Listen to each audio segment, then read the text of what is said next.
জিহ্বা কিন্তু একইভাবে নড়ে, ঠোঁট একইভাবে উঠানামা করে, ফাঁক হয়, কিন্তু কথা বেরিয়ে আসে বিভিন্ন ভাষায়। ঠিক কিনা বলেন? এমন একটা মেশিন যদি দুনিয়াতে কেনার জন্য পাওয়া যেত, আজকে যারা মিলিয়ন বিলিয়ন সম্পদের মালিক, তারা যত crore crore billion dollar pound দরকার, এইটা দাম দিয়ে এই মেশিনটা কিন্তু কিনা বলেন? কিন্তু তো, কিন্তু এগুলার কোনো মূল্য দুনিয়াকে 7 বার বিক্রি করলেও একজন মানুষের একটা জিহ্বার দাম বোধহয় হবে। এই দুনিয়াটাকে 101 বার বিক্রি করলেও আপনার ভিতরের হার্ট, বাল্ব, লিভার, কিডনি, পিত্ত, ব্লাডার, তারপরে আপনার গোল ব্লাডার থেকে শুরু করে হাত, পা, চোখ, কান, মুখ, এক একটা অঙ্গ প্রত্যঙ্গ দুনিয়াকে 1000 বার বিক্রি করলেও বোধহয় পাওয়া যাবে। জোরবল পাওয়া যাবে? অরূপ, অতুল, চিরন্তন সেই মহান রব্বুল আলামিনের দান। তিনি আমাদেরকে যে অঙ্গ প্রত্যঙ্গগুলো দিয়েছেন, আমি যদি এখন হার্টের উপরে কথা বলতে যাই, আমি যদি আপনার ব্রেনের উপরে কথা বলতে যাই, তাহলে দীর্ঘ সময় দরকার। সেটা এখন আমাদের সময় আমাদেরকে পারমিট করে না। এই জন্য আমি সেই দিকে যাচ্ছি না। এক কথায়, সোজা কথায়, আপনার যে এই মূল্যবান শরীরটা, দেহটা, মাঝখানে একটা ডায়নামা আছে নাকি নাই? ডায়নামাটা ঝক ঝক ঝক ঝক এইভাবে চলে, হাত দিয়ে দেখেন। রক্তগুলা আপনার কিডনি হয়ে, লিভার হয়ে, হার্টের ডান দিকে একটা কোঠা আছে, একটু ছোট, এটার মধ্যে আসে। আসার পরে এখানে এটা রিফাইন হয়, রেকটিফাইড হয়, পরিশোধন হয়। যত ফ্যাট, চর্বি, ময়লা, এগুলো আরেক লাইনে চলে যায়। টাটকা রক্তগুলো হার্টের বাম দিকের চ্যানেলে এখানে আসে। আসার পরে যখন ঝক ঝক ঝক ঝক করে এই হার্টটা চলে, ডায়নামাটা চলে, তখন রক্তগুলা স্রোতের মতো আপনার শরীরের নালী দিয়ে মাথার ব্রেইনের ভিতরে 10 লক্ষ সেল আছে। মৌমাছির বাসা দেখেছেন? বলতা ভীমরুলের বাসা দেখেছেন তো? ছোট ছোট কোঠা কোঠা। আপনার এই মগজের মধ্যে 10 লক্ষ কোঠা আছে। 10 লক্ষ কোঠার মধ্যে 10 লক্ষ রগ আছে। কোনোটা মোটা, কোনোটা চিকন, কোনোটা সূক্ষ্মাতি সূক্ষ্ম। এমন চিকন রগ আছে যেগুলো অনুবীক্ষণ যন্ত্র ছাড়া দেখা যায় না। এগুলোর ভিতর দিয়েও রক্ত চলে। আল্লাহর কুদরতের আরেকটা কারিশমা, এই 10 লক্ষ সেল, 10 লক্ষ নার্ভ, নালী, নদী, খাল, আপনার ব্রেনের পিছনের দিক থেকে আপনার গর্দান, এখান থেকে 4টা রগ, আপনার মেরু দাঁড়ার ভিতর দিয়ে, শীত দাঁড়ার ভিতর দিয়ে আপনার কোটি দেশ পর্যন্ত গিয়েছে। সেখানে গিয়ে এই 4টা রগ 2 ভাগে ভাগ হয়েছে। 2টা ডান পায়ের পিছন দিয়ে আপনার পায়ের গোড়ালি পর্যন্ত গিয়ে, সেখানে গিয়ে আবার চিকন চিকন রগে ভাগ হয়ে, বিভক্ত হয়ে আপনার আঙ্গুলের নখ পর্যন্ত গিয়েছে, হাতের আঙ্গুলের নখ পর্যন্ত গিয়েছে। এত লক্ষ লক্ষ রগ, নার্ভ, টিস্যু রয়েছে। প্রত্যেকটা পশমের গোড়ায় গোড়ায় এই রগের লিঙ্ক আছে, যোগাযোগ আছে, সম্পর্ক আছে। যদি সম্পর্ক না থাকতো আপনার হাত পায়ের নখগুলা বড় হতো না। ঠিক কিনা? আবার দেখেন রক্ত কিভাবে ক্যালোরি সাপ্লাই করে। আপনার এখানে যে ফসলগুলো, মাথার চুল, আপনি যদি সুস্থভাবে 60 বছর বাঁচেন, তাইলে এগুলা না কাটলে 6.5 হাত লম্বা হয়। 6.5 হাত লম্বা হয়, যার জন্য কাটা লাগে। আবার এখানে যে চুলগুলা আছে, এগুলা এতটুকু হয়ে আর বাড়ে না, এক জায়গায় বসা আছে। ঠিক না বে ঠিক? আবার এখানের গুলা বাড়ে, এখানের গুলো বাড়ে না, এখানের গুলো বাড়ে না। জমিন কিন্তু একটা, ফিটনেস একটা, রক্ত একটা, একই গ্রুপের রক্ত। একজনের দেহে বোধহয় 2 রকমের রক্ত আছে, নাকি একই রকমের? তাহলে বোঝা গেল ভিতরের যেই ফিটনেস, যেই ক্যালোরি, যেই রক্ত, একই রক্ত প্রবাহিত হয় আপনার দেহের 3.5 হাত এই জমিনে। এক জায়গার ফসল 60 বছরে 6.5 হাত লম্বা হয়, কাটা লাগে। আর এখানের গুলা এতটুকু এতটুকু, এগুলা বাড়ে না, এক অবস্থায় আছে। এখান দিয়ে বোধহয় এখানে মোটেও নাই। হাতের তালু পায়ের তালুতে একটা পশমও নাই। যদি থাকতো তাহলে ভাত খাইলে আর ভাতের সাথে কাঁঠাল চিপে খাইলে কি অবস্থা হইতো দেখুন। সারা গায়ের পশম যদি এইটার মতো বাড়তো, আপনি মানুষ হইতেন না ছাগল হইতেন বলেন? তাহলে যেটা যেখানে যেভাবে দরকার আপনাকে সুন্দর দেখাবে, ভালো দেখাবে, ভালো মানাবে, আল্লাহ ঠিক সেইভাবে কুদরতের ইশারা করে আপনার এই শরীরটাকে সংরক্ষণ করেন। একদল আউল বাউল তারা গান গায়, আমার দেহ তরি সন্ধান করি বানাইয়াছেন, কয় না কা? কোন মিস্ত্রি বানাইছে টের পাও নাই? কোন মিস্ত্রি বানাইছে?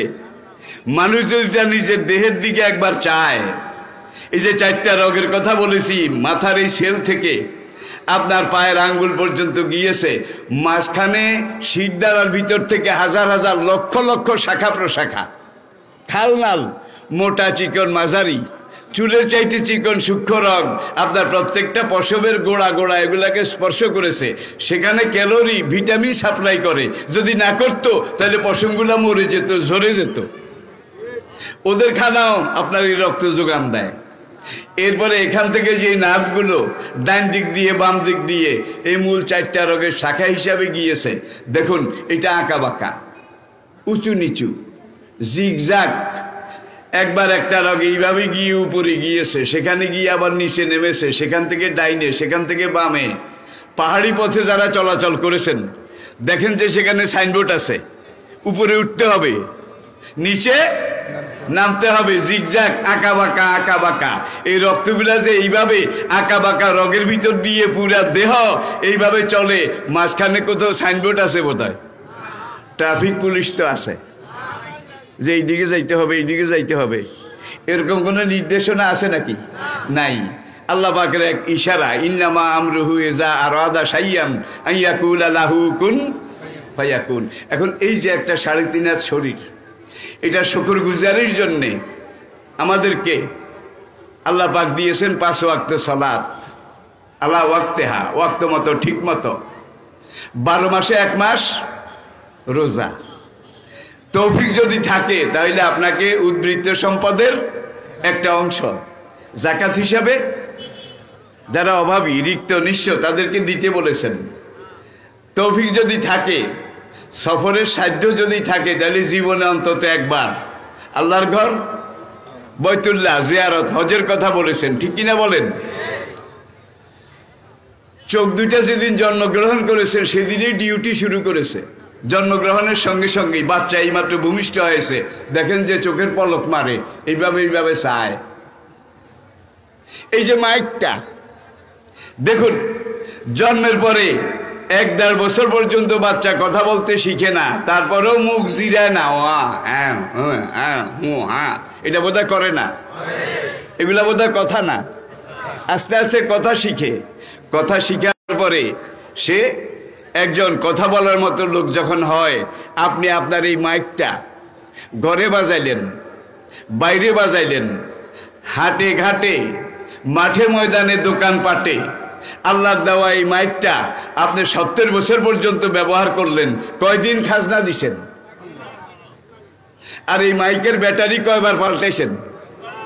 মোবাইলেরও ব্যাটারি চার্জ দেওয়া লাগে, বদলানো লাগে, লাইটেরও লাগে, এইটারও লাগে, ওইটারও লাগে, কিন্তু লাইফ চার্জ, লাইফ গ্যারান্টি, ঠিক না বে ঠিক? ওয়াইনতাউদ্দু নি'মাতাল্লাহি লা তুহসুহা। তোমার মাথার তালু থেকে পায়ের তলা পর্যন্ত যে নিয়ামতগুলো আমি দিয়েছি, দেহের যে মেশিনারিগুলো আমি দিয়েছি, সারা জীবন যদি সেজদায় পড়ে থাকো, একটা মেশিনারির শুকর আদায় করে শেষ করতে পারবে না। লাইন শাকারতুম লাযিদান্নাকুম ওয়া লাইন কাফারতুম ইন্না আযাবি লাশাদীদ। এটা মাদ্রাসা। মাদ্রাসা মানে মূলত এটা সেন্ট্রাল কেন্দ্রীয় বিষয়বস্তু হলো কোরআন শিখানো, ঠিক না ভাই? ঠিক। আর কোরআন শিখতে হলে হাদিস শেখা লাগে। কোরআনটা হলো আল্লাহ পাকের ডাইরেক্ট অর্ডার। লহে মাহফুজ থেকে জিবরাইল আলাইহিস সালামের দ্বারা সরাসরি আল্লাহ নবীর কাছে আল্লাহ পাঠিয়েছেন, ঠিক কিনা বলেন? আর কোরআনের আয়াতগুলো কিভাবে পালন করতে হবে, কিভাবে আমল করতে হবে, সবিস্তারে বিস্তারিতভাবে নবীজি সাহাবাদেরকে শিখিয়েছেন, সাহাবারা তাবিঈনদেরকে শিখিয়েছেন, তাবিঈনরা তাবিঈনদেরকে শিখিয়েছেন। এইভাবে শিখতে শিখতে আজ পর্যন্ত কোরআন হাদিস এটার এই বিশাল ভান্ডার আমাদের পর্যন্ত এসেছে, ঠিক কিনা বলেন? ইন্না আনজালনাহু কুরআনান আরাবিয়্যান লাআল্লাকুম তাকিলুন, সূরা ইউসুফ 2য় আয়াত, 2 নম্বর আয়াত। নিঃসন্দেহে আমি আল্লাহ আনজালনাহু নাজিল করেছি এটাকে কুরআনান, বারবার পঠিতব্য হিসাবে, কারা ইয়াকরাউ কিরাতান কুরআনুন। এটা এমন এক কিতাব যেটা আমার এক একজন বান্দা জীবনে সবচেয়ে বেশি পড়ে, সবচেয়ে বেশি তেলাওয়াত করে। যারা দৈনিক 5 ওয়াক্ত নামাজ পড়েন তারা কোরআনের সূরাটা দৈনিক কয়বার পড়েন? কি ফরজে লাগে, ওয়াজিবে লাগে না? সুন্নতে, নফলে, বেতেরে, চাশতে, আওয়াবিনে, ইশরাকে, লা সালাতা ইল্লা, এটা না পড়লে তো নামাজই হবে না। প্রথম সূরা ফাতিহা। তাহলে যেই মুরব্বীর বয়স এখন 80 বছর, 4 বছর বয়সে সূরা ফাতিহা মুখস্থ করেছে, এখন বাবাজির বয়স 80 বছর, প্রত্যেক দিন কয়েক ডজন বার সূরা ফাতিহা পড়ে, কয়েক ডজন বার। মাসে কতবার? বছরে কতবার? 80 বছরে কত লক্ষ কোটি বার? কোনো ক্যালকুলেটরে আপনি এটা হিসাব করতে পারবেন না। এক জিনিস কত পড়া যায়, পড়তে পড়তে কার মল তিতা হয়ে গেছে একটু হাত দেখান। কি? যিনি এই কোরআনের প্রথম সূরা যত বেশি পড়েছেন তার পড়ার আগ্রহ তত কমে গেছে, ঠিক না? কি নাকি বাড়ছে? তাহলে বোঝা যায় এখনো এটা লংজিভিটি আছে। নোয়াখালী এলাকা এখনো বেইল আছে, বেইল। বাংলাদেশ হওয়ার পরে কত কি দেখলাম, মহেশ খাইলা পানের খিলু তারে বানাই খাওয়াইতাম। ও পরানের তালতো ভাই সিডি দিলাম, হত্র দিলাম, নোয়াইলা কিল্লাই। রমেশশীল রচনা করেছে শেফালি ঘোষ আর কল্যাণী ঘোষ, তারা নাচতে নাচতে গাইছে, সঙ্গে যুবকেরাও গায়, বুড়ারাও গায়, আদা বুড়ারাও গায়। কয়েক বছর পরে এখন আর আছে? জোরে বলে আছে, আছে। জোয়ারে এসেছে, বাটায় বিলীন হয়ে গেছে, হারিয়ে গেছে, ঠিক কিনা বলেন?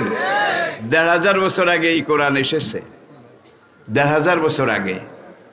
আসার পর থেকে এটা তেলাওয়াত শুরু, আসার পর থেকে এই কোরআন মুখস্থ করা, হিফজ করা শুরু।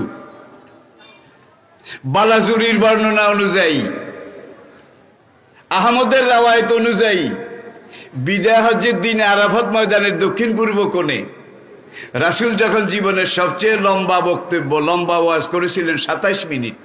কয় মিনিট? বিদায় হজ্জের ভাষণ 27 মিনিট।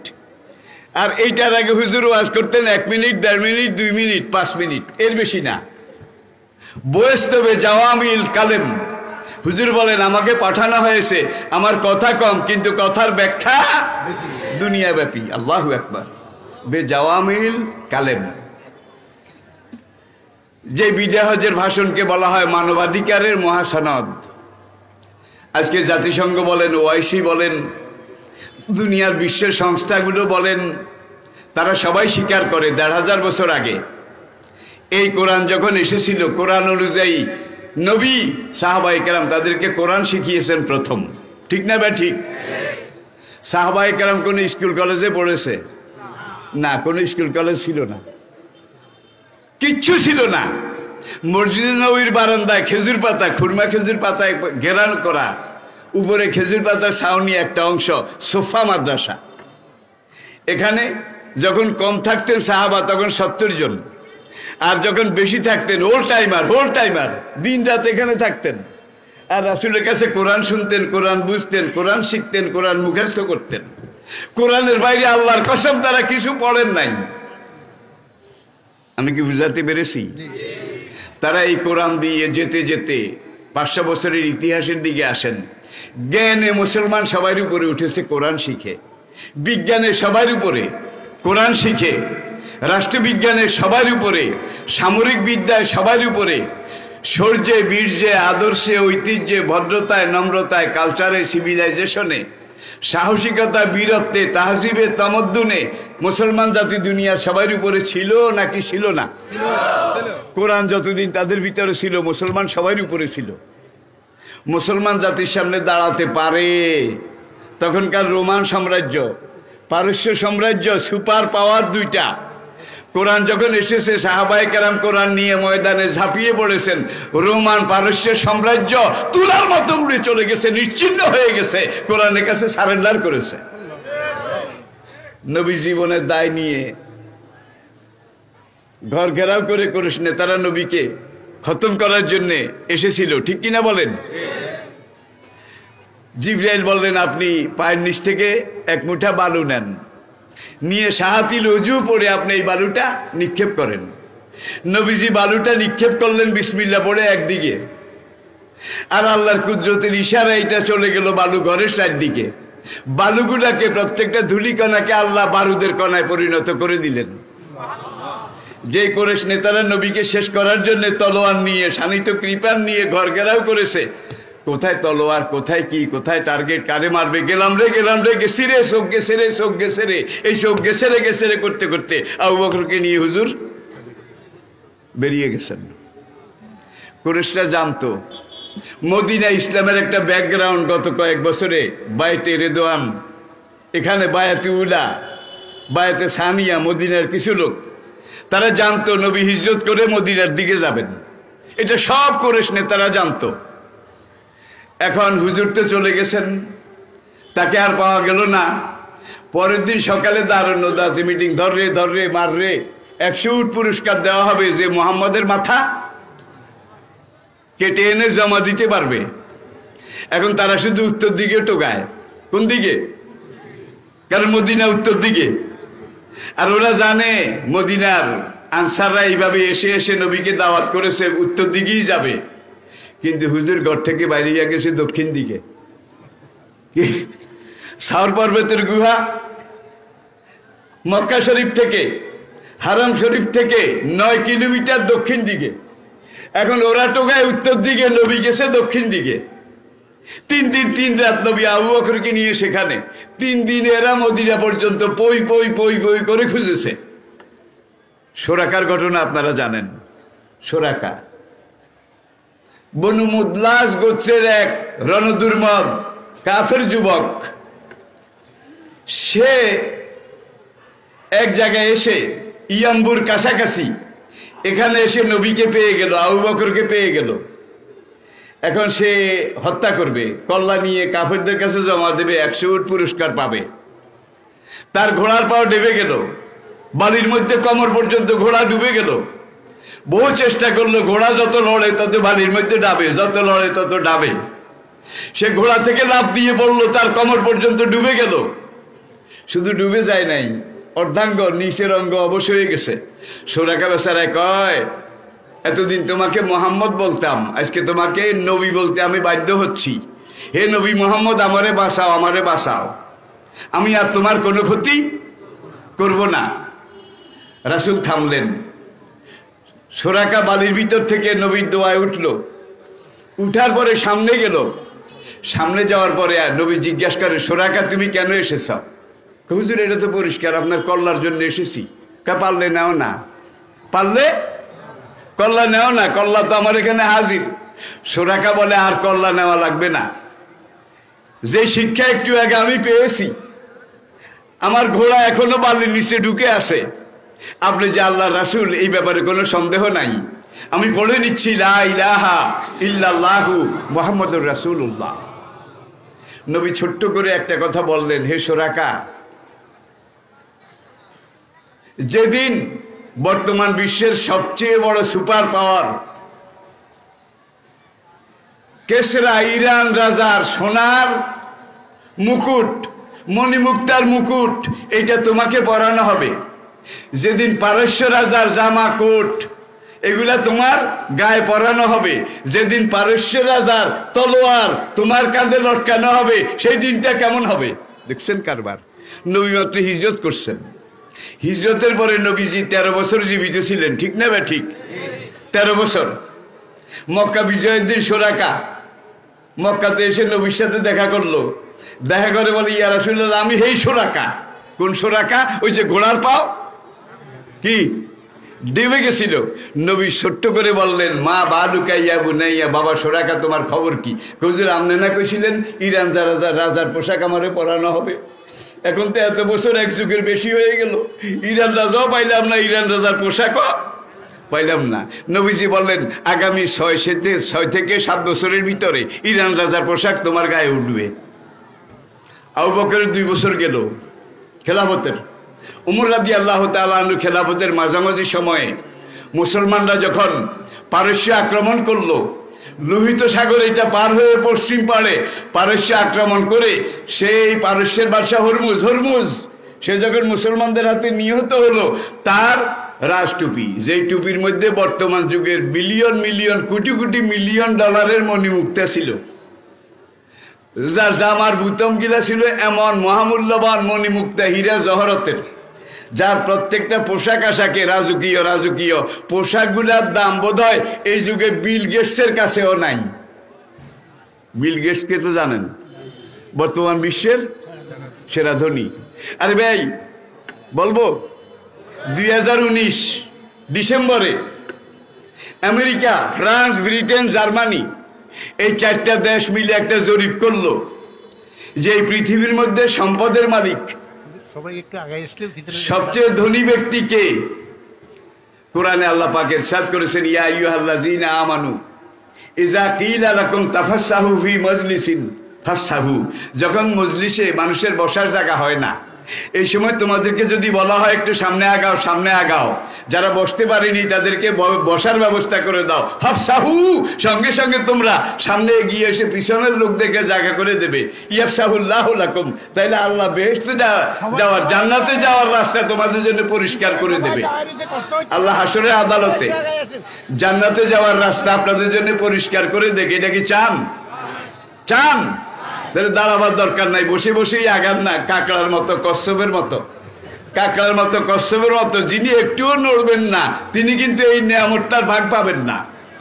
সুতরাং একটু নড়েন, না লড়লে কিন্তু আপনার এখানে কিছুই আপনি জমা পাবেন না। আসেন, একটু নড়েন। ওই যে ভাইয়েরা ঢুকতেছে।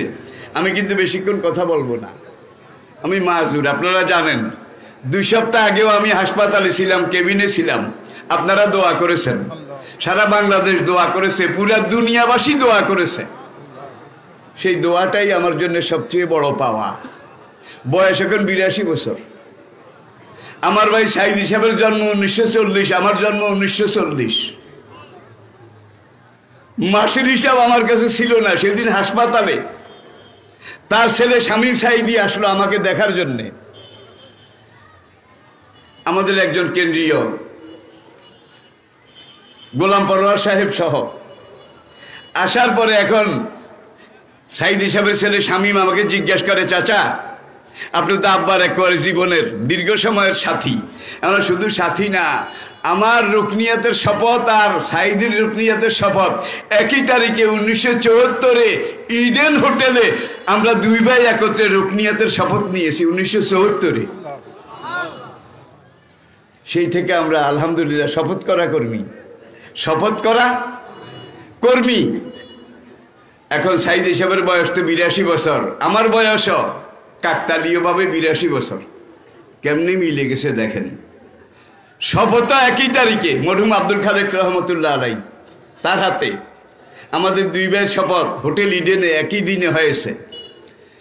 এরপরে আমাকে বলে শামীম যে, চাচা 1940 সালের কোন মাস আপনার জন্ম? মাসটা কি বলতে পারেন?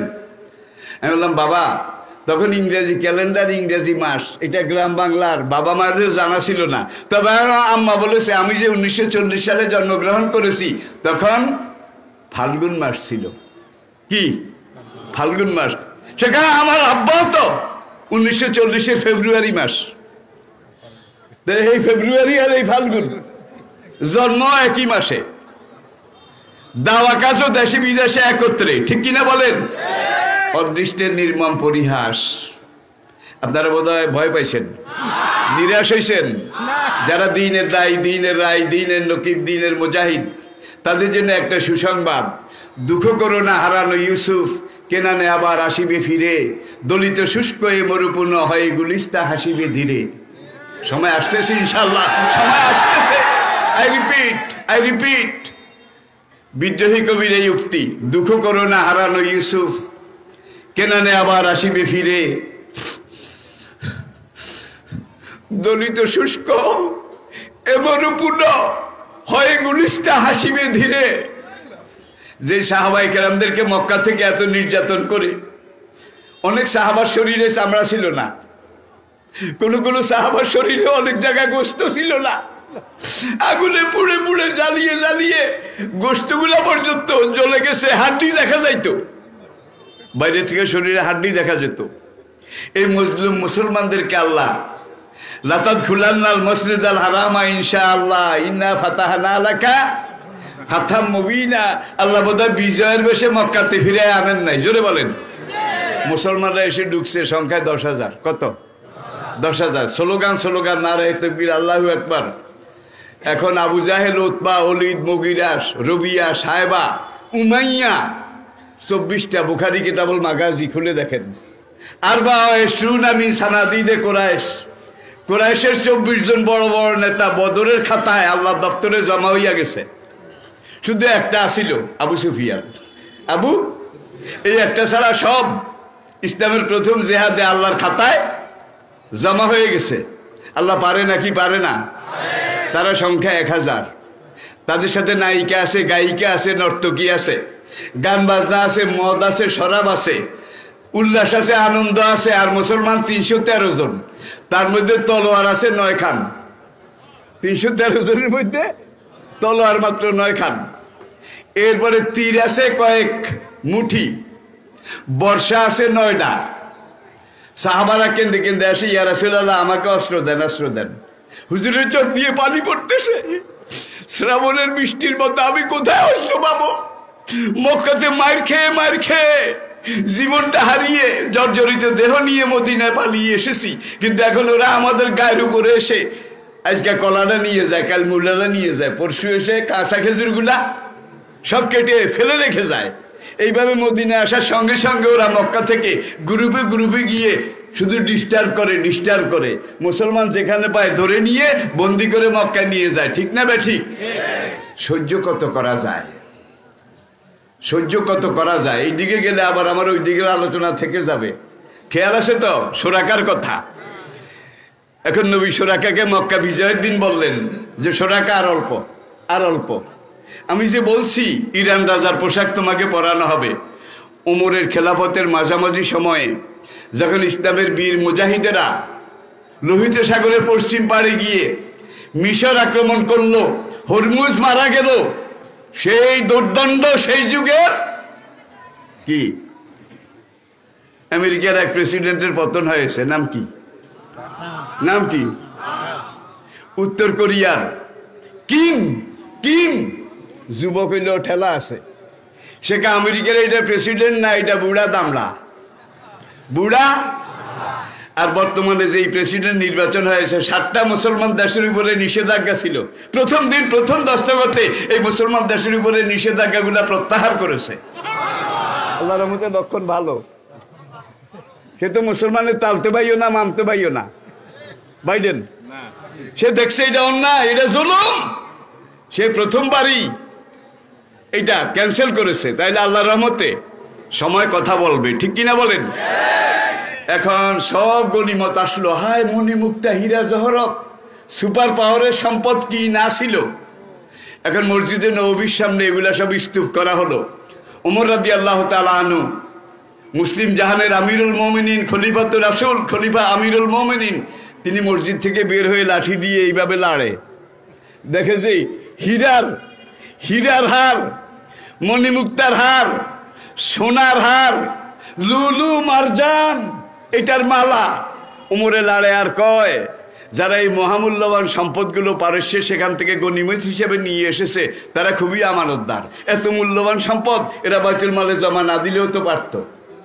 তখন একজন সাহাবী কয়, ইয়া আমির আল মুমিনিন, আপনি চুরি করেন না, সুতরাং আপনার যারা অনুসারী সাহাবা তারাও চোর হয় না। গোড়া যদি খারাপ হয় কি? কোরআনে দেখেন জেনার বিচার কত সাইন্টিফিক, কত বিজ্ঞান ভিত্তিক। আর জানিয়াত জানি, জেনাকার অবিবাহিত যুবক, ও জানি অবিবাহিতা যুবতী, অবিবাহিত যুবক অবিবাহিত যুবতী। এজা জানাইয়া সূরা নূর প্রথম দিকে পড়েন। তাহলে তাদেরকে কি করো? ফাজলিদু কুল্লা ওয়াহিদি মিনহুমা মিআতা জালদা, এক একজনকে 100 দৌড়া করে মারো, পানিশমেন্ট। এরপরে তওবা করাও, তওবা করানোর পরে জানি লা ইয়ানকিহু ইল্লা জানিয়াতান আও মুশরিকাতান, এখন এই দুইজনের মধ্যে বিয়ে পড়াইয়া দাও। কারণ যে জেনা করেছে সে বিবাহ করিতে অবশ্যই বাধ্য থাকিবে। তোর ভালো লাগছে এই জন্য বেডির কাছে গেছ, ঠিক কিনা বলেন? গিয়ে তার সাথে তুই জেনা করেছিস, তাকে এটো এটো এটো এটো বুঝেন, নোয়াখালীর রাখা আইন্ডা। আপনারা কি বলেন? কি আইন্ডা? আইন্ডা। তুই যখন এই মেয়েটারে আইন্ডা করেছিস, তোর আইন্ডা তুই অবশ্যই খাইতে বাধ্য থাকবি, তোর ওকে বিয়ে করাই লাগবে। এখানে মারার হুকুম দেয় নাই, তওবা করাইয়া 100 দৌড়া গায়সায় নগদ দিয়া টিয়া বিয়ে পড়াইয়া দাও। আবার দেখেন আর এক আয়াত, আর শাইখ আর শাইখাতু ইজা জানাইয়া, বিবাহিত পুরুষ আর বিবাহিতা নারী এই দুইজন যদি জেনা করে, ফারজেমুহুমা নাকালাম মিনাল্লাহ, তাদের কোমর পর্যন্ত গেলে পাথর মেরে তাদেরকে শেষ করে দাও।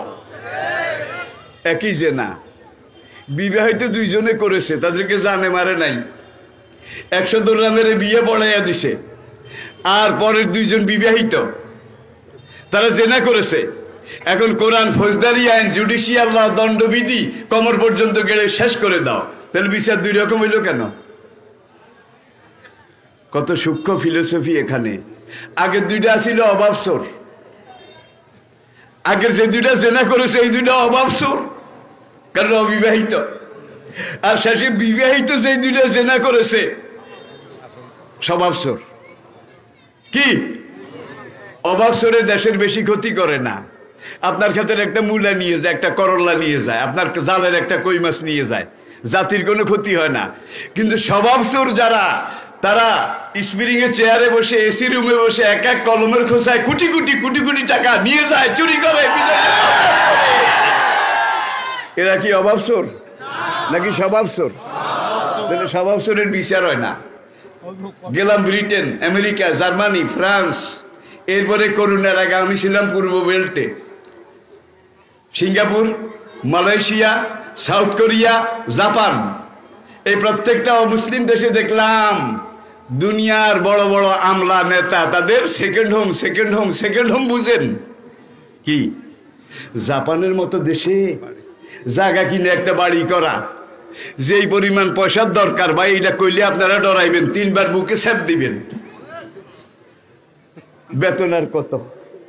কিন্তু দেখা গেল বছরের পর বছর লক্ষ লক্ষ লক্ষ লক্ষ কোটি কোটি বিলিয়ন বিলিয়ন বাংলাদেশি টাকা এইভাবে বিদেশে চলে গেছে। এবং এই টাকা বিদেশে নিয়ে বিদেশে যারা বাড়ি করেছে একটাও অভাবসোর নয়, সব স্বভাবসোর, ঠিক কিনা বলেন? এরা ব্যক্তির ক্ষতি না, পুরো দেশের ক্ষতি। দেশকে এরা উচ্ছন্নে দিয়ে দিয়েছে। আপনার ঘরের সামনে যদি একটা জমিন আছে, শাকসবজি করেন ভালো, খুব দামি, এখানে কয়েকটা বাদার মুড়া, ঘাসের মুড়া গজাইলো, এখন আপনার দায়িত্ব কি? কোদাল লন, নির্বাড়াই লন। নূহ আলাইহিস সালাম যেভাবে কইছে লা তাজার আলাল আরদি মিনাল কাফিরিনা দাইয়ারা, এমন ভাবে কোদাল মার যাতে আগাছার একটা শিকড় না থাকে।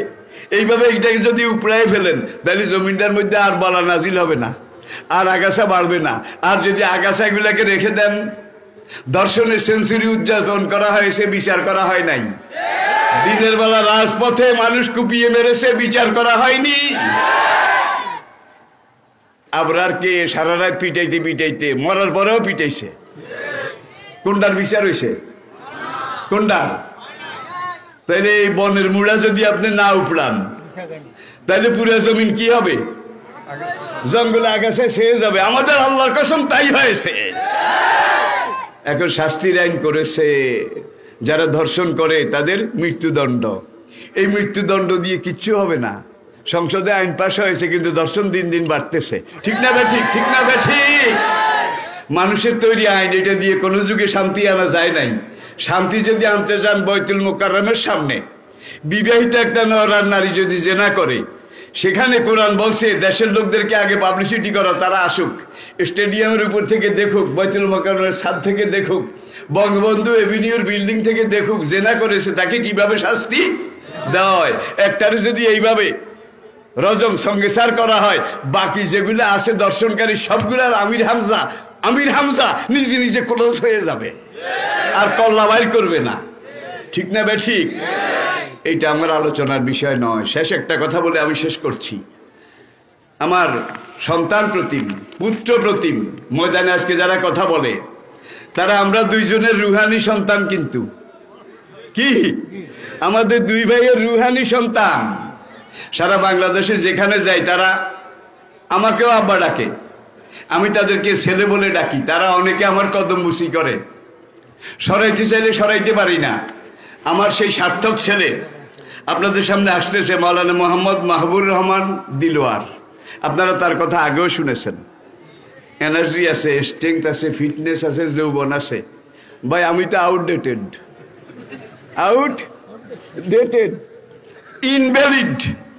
ইনভ্যালিড। তো অধিকাংশ নবী ব্যবসায়ী ছিলেন, যে কোনো পেশা করতেন। সাহাবায়ে কেরামের 14 আনারও বেশি সাহাবা ব্যবসায়ী ছিলেন। ঠিক কিনা বলেন? 2019 সালে সাহাবারা কোরআনের নির্দেশ অনুযায়ী ব্যবসা করেছেন। ঠিক না বে ঠিক? ঠিক না বে ঠিক? আজকে কোরআনের নির্দেশ অনুযায়ী বাংলাদেশে একটা ব্যাংক হয়েছে, আপনারা জানেন। প্রায় 35-36 বছর আগে, 3 যুগ আগে একটা ব্যাংক হয়েছে, কোরআন অনুযায়ী চলে। এই ব্যাংকটা বর্তমান বিশ্বের শ্রেষ্ঠ 1000 ব্যাংকের একটা, দক্ষিণ পূর্ব এশিয়ার সবচেয়ে বড় ব্যাংক, যেখানে সবগুলো ব্যাংকে লাল বাতি জ্বলতেছে। অফিসাররা বসে বসে পিঠ চুলকায় আর মশা মারে। আর এই ব্যাংকটা কোরআন অনুযায়ী, যে ব্যাংকটা বোধহয় চিনছেন, চিনেন নাই বোধহয়? চিনছেন? এই ব্যাংকটা দক্ষিণ পূর্ব এশিয়ার সবচেয়ে বড় ব্যাংক। কিন্তু দুঃখ করে বলতে হয়, এই ব্যাংকের ভিতরে উন্দুর ঢুকাইছে, কাউয়া ঢুকাইছে। আলহামদুলিল্লাহ, উন্দুর কাউয়া কিছু করতে পারবে না। যেটা হক সেটা ছিল, সেটা থাকবে। এরপরে দেখেন আরো কিছু মানুষ তারা হাসপাতাল বানাইছে। ঠিক কিনা বলেন? এখন ওই যে করোনা পরীক্ষা, যত সরকারি হাসপাতাল, বড় বড় আন্তর্জাতিক হাসপাতাল, তারা করোনা সার্টিফিকেট দিছে। ইটালি যাইয়া দেখা গেছে 14 আনা সব কি জাল, বুয়া। কিন্তু এই যে কয়েকটা হাসপাতাল আছে যেগুলাকে কেউ কেউ বলে রাজাকারের ব্যাংক, রাজাকারের হাসপাতাল। এখন এই বিদেশে যাওয়ার পরে যখন দেখে যে ইবনে সিনার প্যাড, যখন দেখে যে ইসলামী ব্যাংক ফাউন্ডেশনের প্যাড, তখন বলে যে ওকে ওকে, এটার মধ্যে কোনো 2 নম্বর নাই, তদারকি করা লাগবে না। আলহামদুলিল্লাহ, এটা হলো ইসলামের গ্রহণযোগ্যতা। সারা দুনিয়া গত 5 বছর ট্রাম্পের আমলটা বিশেষ করে সবচেয়ে বেশি মুসলমানের উপরে নির্যাতন হয়েছে। জঙ্গি বলেছে, চরমপন্থী বলেছে, এইটা বলেছে, সেটা বলেছে, এবং মুসলমান খতম করার জন্য সব কাফের এক হয়েছে। আর মুসলমান দেশের মুনাফিকেরাও সেই কাফের সাথে যোগ দিয়েছে। সারা বছর মারো মারো, খতম করো খতম করো। নারায় তাকবীর জোরে কইলে কয় জঙ্গি, টাকনুর গিরার উপরে প্যান্ট পরলে কয় জঙ্গি। নবী বলছে টাকনুর গিরার উপরে প্যান্ট পায়জামা লুঙ্গি পরো। ঠিক কিনা বলেন? এখন যদি ছোট ছোট দাড়ি থাকে, কয় এক হইলে জঙ্গি, না হইলে কইতাম না। শাস্ত্রে শ্বশুরের নাম, ভাসুরের নাম, স্বামীর নাম, এটা লওয়া নাকি নিষেধ। প্রাচীন বেদ উপনিষদের কথা। স্বামীর নাম, শ্বশুরের নাম, ভাসুরের নাম, এই 3 জনের নাম নেওয়া শাস্ত্রে মানা। যদি কেউ এই 3 জনের একজনের নাম নেয়, তাহলে মারা গেলে সে রৌরক নামক জাহান্নামে যাবে। সুতরাং ডরে কেউ নেয় না। সে আদিকালের বুড়ি, তার ছেলের বউ রয়েছে কালা জ্বর, বাত জ্বর, ভালো হয় না। বুড়ি গেছে এক কবিরাজের কাছে। কবিরাজ ছিলেন তো তখন, MBBS ছিল না, ডাক্তারও ছিল না, গ্রামের কবিরাজ। তারা বড়ি দিত, বড়ির সাথে কয় না কা অনুপান একটু হ্যাঁ করিয়েন, তাইলে আমার সুবিধা হবে।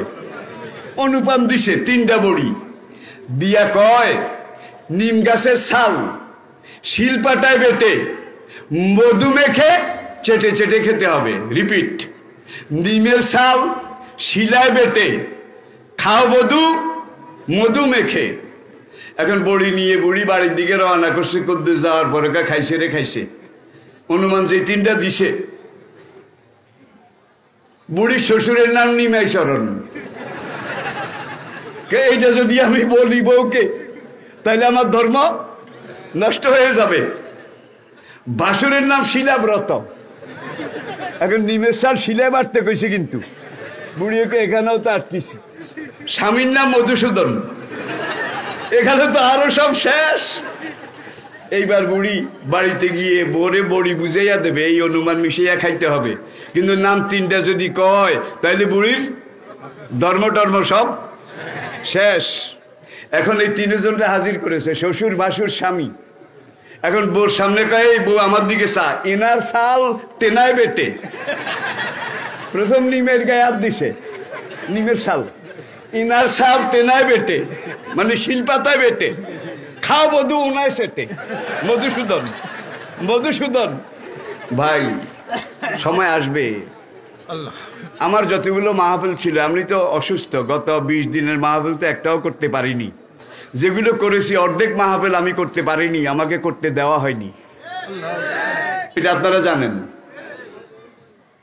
ভালো ভালো পারফেক্ট কথা যেসব আলেমরা বলে, তাদের বাধা, ঠিক না? ঠিক। এই বাধা মক্কাতে দেওয়া হয়েছিল। কাল আল্লাযীনা কাফারু লা তাসমাউ লিহাযাল কুরআনে ওয়ালগাও। আর কোরআন এমন এক জিনিস, ইসলাম এমন এক জিনিস, যেটারে বাধা দিলে কমে না, বরং আরো বাড়ে। ঠিক না ঠিক? ঠিক না ঠিক? আসুন, এইবার আমার শেষ কথা। বিল গেটের কথা উঠেছিলাম, কইতে তো পারলাম না। এইটা কইয়া শেষ। তাহলে কোরআনে ব্যবসার কথা আল্লাহ বলেছেন, আহাল্লাহুল বাইআ ওয়া হারামার। আর ব্যবসা সম্পর্কে কত আয়াত, হাদিসে কত ব্যাখ্যা। কালা রাসূলুল্লাহ সাল্লাল্লাহু আলাইহি ওয়াসাল্লাম, আতাজুর সাদুকুল আমিন কানা মাইয়া ফিল জান্নাহ। যেই দোকানদার হালাল ব্যবসা করে, 2 নম্বর মিশায় না, মিথ্যা কথা বলে খরিদ্দারের ঠকায় না, সে আমার সাথে একই জান্নাতে যাবে। আরেকটা হাদিসে নবীজি ইরশাদ করেছেন, আতাজুর সাদুকুল আমিন মারজুকুন। যেই ব্যবসায়ী আমানতদার, ন্যায় নীতি, এটার সাথে ব্যবসা করে, হালাল ব্যবসা করে, আল্লাহ পাক সেই ব্যবসায়ীর রিজিকের জামিন হয়ে যান। আরেকটা হাদিস, কালা রাসূলুল্লাহ সাল্লাল্লাহু আলাইহি ওয়াসাল্লাম, তেসাতু আশারুর রিজকি ফি তিজারাতে। বান্দার রিজিককে আল্লাহ 10 ভাগে ভাগ করেছেন। 10 ভাগে ভাগ করে 10 ভাগের 9 ভাগ আল্লাহ ব্যবসার মধ্যে রেখে দিয়েছেন। 10 ভাগের 9 ভাগ ব্যবসার মধ্যে, আর 1 ভাগ পুরা দুনিয়াদারি সবকিছুর মধ্যে। সাহাবারা ব্যবসা করতেন কোরআন অনুযায়ী, ঠিক কিনা বলেন? সোহাইব রুমি মক্কাতে ব্যবসায়ী ছিলেন। হিজরত করে যাওয়ার সময় তার সব কিছু কেড়ে রেখে দিয়েছে আবু জাহেলরা। একটা পোটলার মধ্যে কিছু খাজুর ছিল আর পানি। আবু জাহেলে কয়, মক্কাতে কামাই করছিস, বাড়িঘর তো মক্কায় রয়েছে, এখন মক্কার খাজুর আর মক্কার পানি তোরে মদিনায় নিতে দেব না। খাজুরের বোটাটাও লইয়া লেছে কাড়ি। একাধারে প্রায় 18 দিন পায়ে হাঁটা। যে ঘোড়াটা ছিল এটাও কেড়ে নিয়ে গেছে। খাওয়া নাই, দাওয়া নাই, কিচ্ছু নাই। রাসূল তখন কোবা পল্লীতে, কোবা, সেখানে সোহাইব গিয়ে দেখে যে কিছু সাহাবী নবীকে ঘিরে আছে।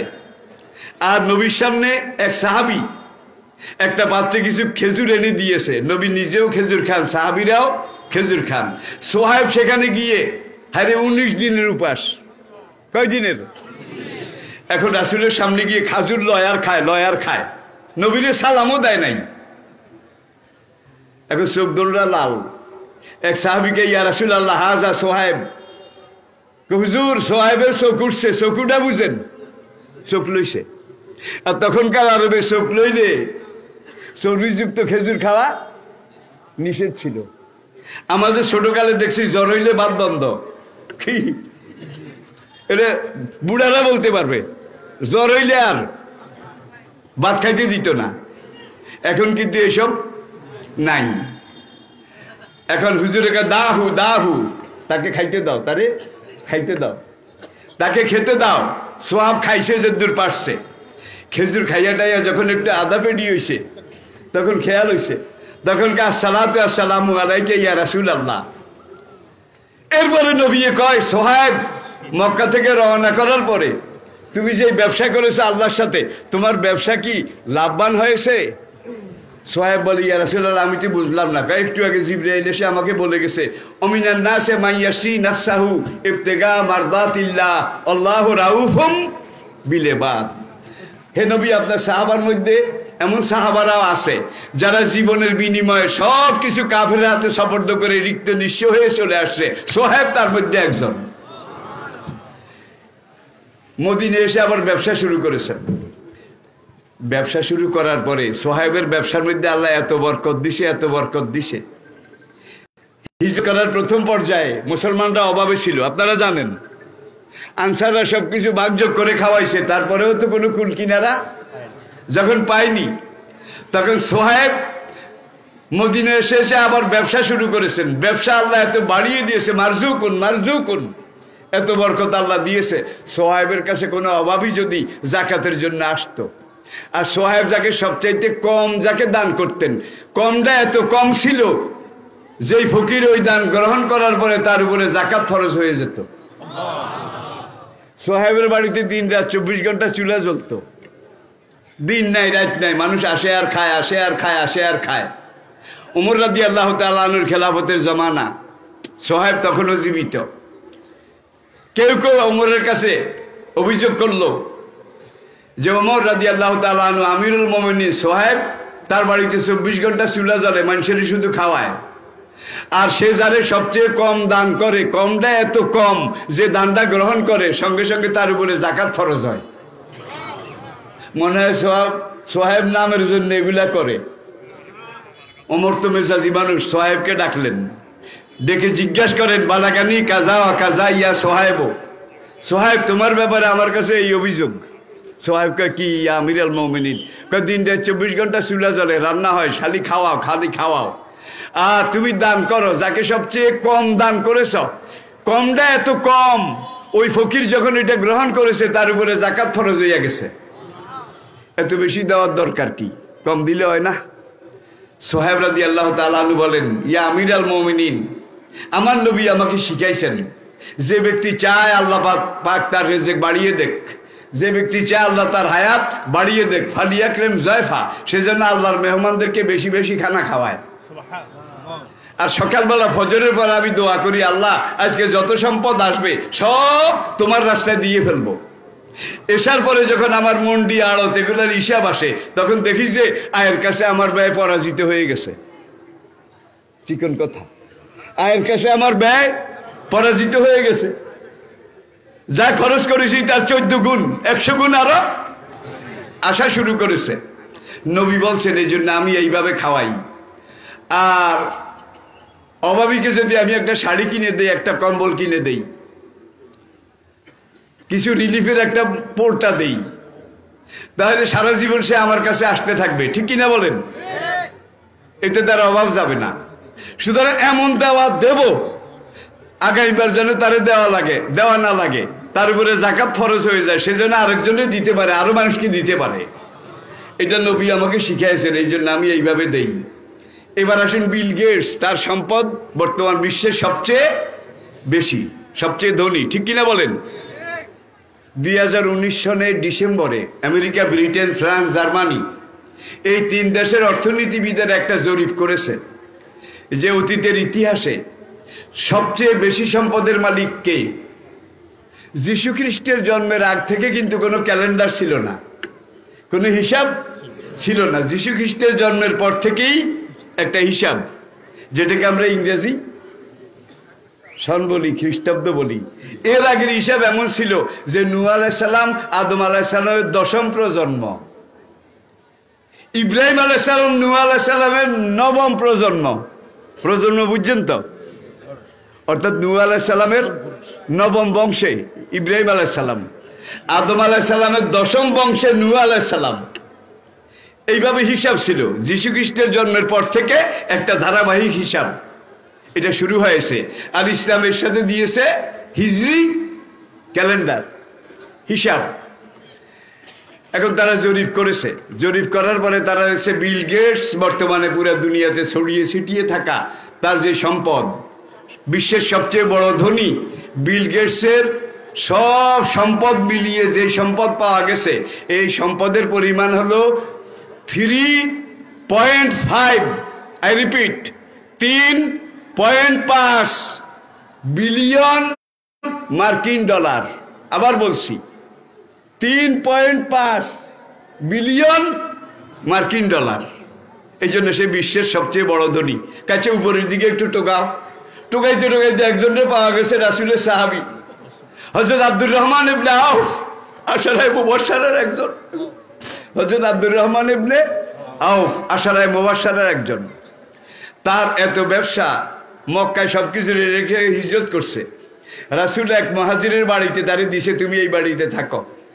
এখন ওই মুহাজির আনসার আব্দুর রহমানরে বলে, আমার 2টা বউ আছে, তুমি চাইলে একটা বউ তালাক দিয়ে মুদ্দত পার হওয়ার পর তোমার সাথে বিয়া দিয়ে, আমার 2টা বাগান আছে, তোমাকে একটা দিই। আব্দুর রহমান ইবনে আউফকে কোনো কিছুর দরকার নাই, আপনি আমাকে বলেন মদিনায় কোনো বাজার আছে কিনা, মদিনায় কোনো বাজার আছে কিনা। তখন ওই আনসার ভাই বলে, হ্যাঁ বনু কাইনুকার বাজার অমুক জায়গায় আছে, কে আমারে বাজারের পথটা একটু দেখাইয়া দেন। তখন বাজারের পথ দেখাইয়া দিছে। এই মদিনায় আসার পরে তার ব্যবসা শুরু। এই ব্যবসা করতে করতে মদিনা, মক্কা, হেজাজ, তেহামা, ইয়ামান, সিরিয়া, দামাস্ক, মিশর, পুরা মুসলিম দুনিয়াতে তার ব্যবসা ছড়িয়ে গেছে। সব জায়গায় তার আড়ত, সব জায়গায় তার মন্ডি, সব জায়গায় তার বিক্রয় কেন্দ্র, প্রত্যেকটা শহরে তার। একবার মদিনায় একটা হইসই পড়ে গেল দুপুরের পরে, নোয়াখালীর আইয়েরে আইয়েরে আইসেরে আইসেরে, হ্যাঁ এসেছে এসেছে, হাই হাই কি কি, দেখে যে মরুভূমিতে বালু উড়ে। কতক্ষণ পরে দেখা গেল আরো কাছে আসার পরে একটা উটের পাল মিশর এবং সিরিয়া থেকে ব্যবসা করে মদিনায় ঢুকতেছে, উটের পাল। আর এক একটা উটের পিঠে কিন্তু যেই জিনিস, মরুভূমির জাহাজ, অনেক অনেক সম্পদ, 750 উট, 750 উট, মূল্যবান মাল সামগ্রী বোঝাই। এখন মদিনার লোককে আইসেরে আইসেরে, আয়রে আয়রে, দেখরে দেখরে। আব্দুর রহমান ইবনে আউফ বলে, ব্যবসার মাল আসে, স্বাভাবিক আসতেই পারে। এখন এই যে মানুষ যখন চোখ তুলেছে, আমার এই কাফেলার মধ্যে যত উট আছে, উটে পিঠে যত সম্পদ আছে, মদিনায় আসার পরে সব আল্লাহ রাস্তায় আমি দান করে দিলাম। দেখছেন নি বাপের বেটা, সব দান করে দিলাম। যা আসতো রাতে শোয়ার আগে সব আব্দুর রহমান ইবনে আউফ তিনিও সোহায়েবের মতো দান করে দিতেন। যেদিন ইন্তেকাল করেছেন, ইন্তেকাল করার পরে তিনি একটা মরার আগে, রুহ যাওয়ার আগে একটা ওসিয়তনামা লিখেছেন।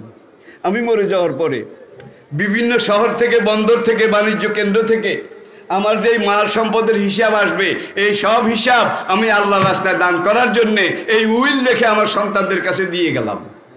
সব সম্পদ, এই সম্পদগুলোর হিসাব করেছে, কি কি এসেছে কোন শহর থেকে। আব্দুর রহমান ইবনে আউফের হিসাব করার পর দেখা গেছে আব্দুর রহমান বিন আউফ রাদিয়াল্লাহু তাআলা আনহুর সম্পদের পরিমাণ ছিল 6.6 বিলিয়ন মার্কিন ডলার। আল্লাহু আকবার। কোথায় বিল গেট আর কোথায় আব্দুর রহমান ইবনে আউফ। ইসলামের হালাল ব্যবসা আল্লাহ বরকত দিছে নাকি দেয় নাই, কিন্তু নিজে কি খাইছে? কি হুজুরে কইছে পেটের অর্ধেক খানা, বাকি অর্ধেক পানি। গেল কদ্দুর? 12 আনা। বাকি আসে কদ্দুর? 4 আনা। এটা খালি রাখো আমল করার জন্য, নেক ইবাদত করার জন্য, ইলম শিখার জন্য। কিন্তু আমাদের দেশে বর্তমানে সম্পদ যারা আছে, সে খাইতে খাইতে খাইতে খাইতে একদল খাইয়া খাইয়া বেশি খাইয়া মারা যায়, আরেক দল না খাইয়া মারা যায়। কিন্তু নবী বলছেন, ফি আমওয়ালিহিম হাক্কুল লিসাইল ওয়াল মাহরুম, বেশি খাইয়া অকালে মরিস না, যে দূর লাগে দূর খা, এরপরে যেটা থেকে যায় এটা তোর আশপাশে যাদের খানা নাই তাদেরকে দান করে দে। এটা হলো ইসলামের অর্থনীতির আরেকটা উল্লেখযোগ্য দিক। এখন আব্দুর রহমান ইবনে আউফ আশারায়ে মুবাশশারার একজন। গত 2500 বছরের হিসাবে দেখা যায় বিল গেটসের চাইতে তিনি কয়েক গুণ বেশি সম্পদের মালিক ছিলেন। কোনো সম্পদ নিজে খায় নাই, সব আল্লাহ রাস্তায় দিয়ে দিছে। অগ্নি মরার আগে বেহেশতের খবর এমনি পায় নাই, আশারায়ে মুবাশশারার সার্টিফিকেট এটা এমনি আসে নাই। এই মাদ্রাসা আমাদের। আমরা মরণ পর্যন্ত আব্দুর রহমান বিন আউফের মতো, সোহাইব রুমির মতো ইনশাআল্লাহ মাদ্রাসাকে আমরা সহযোগিতা করব। রাজি আছেন? রাজি আছেন? রাজি আছেন? রাজি আছেন? আলহামদুলিল্লাহ, আপনারা অনেক সহযোগিতা করতেছেন। আপনাদের প্রিন্সিপাল সাহেব হুজুর, আমি আসলে অসুস্থ, আজকে আসতাম না। প্রিন্সিপাল সাহেব এমন এক ব্যক্তিত্ব যার যোগাযোগ কম্পিউটারের চাইতেও আরো আমারে জ্বালাই হালাইছে। আর এতক্ষণ কথা বলার ছিলাম না, আমি ক্ষমা চেয়ে নিচ্ছি। আমার বাবা আপনাদের সামনে এখন কথা শুরু করবে, আপনারা সবাই মনে প্রাণে তার কথাগুলো শুনবেন, মনের সাথে টালি করবেন এবং আমল করবেন। আল্লাহ পাক আমাদেরকে তৌফিক দান করুন। আসসালামু আলাইকুম ওয়া রাহমাতুল্লাহি ওয়া বারাকাতুহু। কালেকশন কিছু দোয়া চাইছে মাঠে, আমরা 2 মিনিট সময় দিলে একটু কিছু আলোচনা করতাম। ব্যাগ আছে, ব্যাগে আছে কালেকশন তো আলহামদুলিল্লাহ ভালোই হয়েছে।